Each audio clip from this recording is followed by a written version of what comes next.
Hey up, babes, bigs, and everyone in between. My name is Cub, and thanks for watching. In today's video, we are going to be doing a Q&A. Yay! So I did do a Q&A a couple of months ago, and some questions were submitted in the comments on that video, and then I do run my Q&As over on my Instagram. The link will be in the description, so if you want to take part in the Q&As more actively, head to the Instagram and I'll do all those over there. So let's get into it. I did write down some of the questions on an extra phone just because I'm pulling from some different sources and all that stuff. So the first question is, do you ever have trouble regressing? And honestly, yes. I totally have trouble regressing when I am like really stressed out about adulty stuff like car and taxes and most recently the dentist and stuff like that. I do have more trouble regressing, and I do have to like remind myself that regression is a coping skill and an option, and if I feel stressed out, I can kind of like help myself initiate that a little bit more. But I definitely struggle when like adult life is just kind of towering over this little cub. So I definitely, yes, I do sometimes struggle to regress 100%. Let's see, the next one is actually from the same person. What are things that help you regress easily? So things that help me regress, obviously diapers. I do really like pacifiers and those kinds of baby things, and like babas and all that stuff. So using those kinds of gear do really help my headspace and my comfort, because I am like a chewer and I'm a fidgeter, so those kinds of things just help me like regardless. But I do feel like having the like passy and baba and having it be a passy and baba rather than a different kind of chewy more meant for like adults makes it feel more like baby headspace or regressed headspace. Something else that really helps me is a cute outfit. So I really like onesies.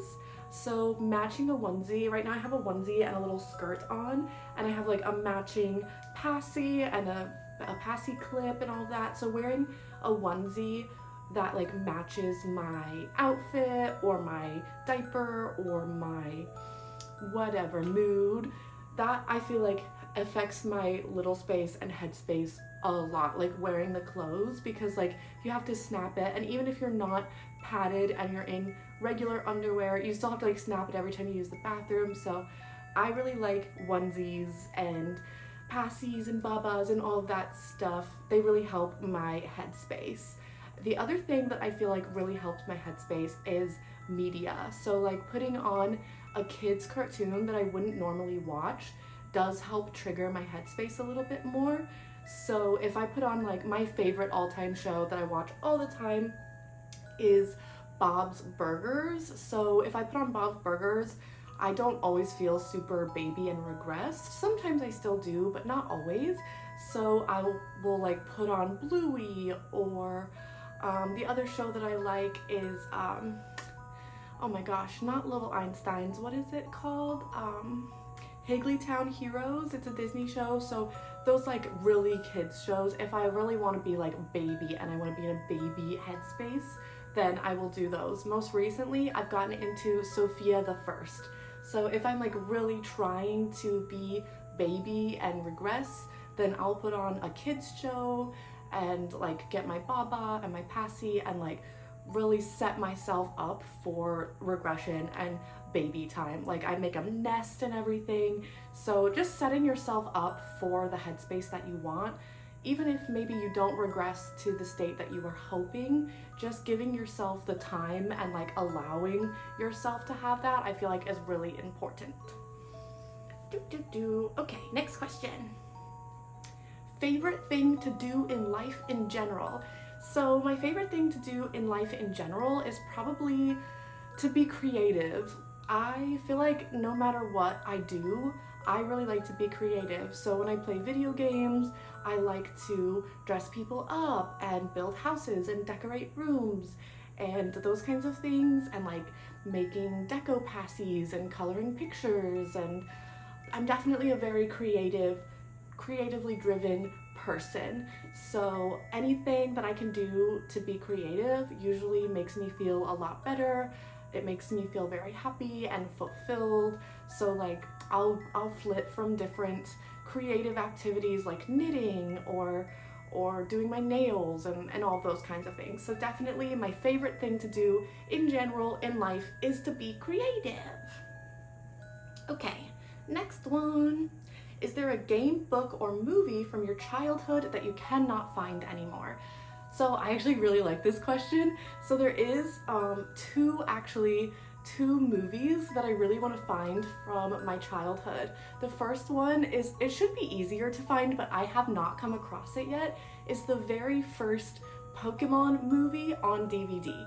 I had the very first Pokemon movie on DVD when I was a kid, and I watched it obsessively. I would fall asleep to this Pokemon movie every night, and then every night the big battle scene at the very end would wake me up in the middle of the night, and I would still watch it every single night. I have no idea why, but I love this movie. So the very first Pokemon movie, or there's another movie that's an anime movie that's called Summer Wars that I rented from the library when I was a kid. And I really, really want to find that again. Excuse me, my throat. Goodness gracious, let me have a sip of my mother. There we go. So yes, those two movies either, or actually I really want both in the universe. I really want the Pokemon movie, the very first one, or also a movie called Summer Wars. Okay, next one. Favorite onesie. Oh, this one's hard. I feel like I probably do have a favorite onesie. I'll try and insert a picture of me wearing the onesie because I know I have a lot, but it's a long sleeved one from Onesies Down Under. It's very, very baby print, very, very cute. I like the ones that feel more baby prints. Like this one is very cute, but the print does not feel very baby to me. So I like the ones that feel like very baby coated printed, I guess, if that makes any sense. But yeah, I'll try and put a picture so you guys can see which one my favorite one is. But I really like Onesies Down Under onesies. Overall, I feel like the fit is most consistent there. And favorite little space activity. So I feel like my favorite little space activity is probably gonna be taking a nap,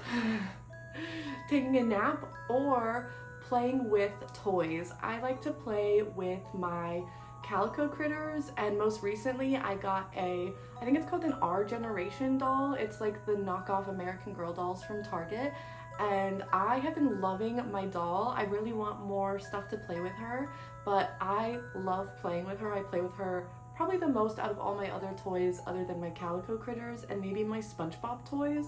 But yeah, I really like playing with toys for little space time. Okay, and this is the very last question. Did I have a hard time accepting my little side and or the community, ABDL community? So I feel like I didn't really have a hard time accepting my little side, just because I feel like it's so ingrained into me, and I don't have a very firm boundary between my little side and my big side. I feel like they interact very dynamically, and I can go in and out of little space very fluidly in my day-to-day life. So I don't feel like I had too much trouble accepting little space or pacifiers or anything like that. And I really just keep an open mind, and I try not to judge anybody. I feel like you don't know what anybody is experiencing in their life or in their body. So I really try not to judge people for what they do. And I feel like because of that kind of non-judgmental mindset, when I did come across the ABDL lifestyle, I was much more open to trying it myself. I wasn't sure if I was going to like it as an adult, but I was much more open to trying it and much more curious rather than judgmental, because I'm not that kind of person. I just try not to judge people. It's mean to judge people, so I try not to do it. So I feel like I didn't struggle very much to accept this side of myself or the community. I just don't see anything wrong with consensual adults doing things that doesn't hurt anybody. So yeah, that's my whole Q&A. As always, if you have any other questions that you want to me to answer, drop them in the comments below. I try and do a Q&A once every couple of months, so we'll have another one eventually down the line. So thank you guys for watching this video. Make sure you give it a thumbs up if you like this content, and check out my JFF for all the padded cub stuff that I cannot show here. And I'll see you next time. Mwah!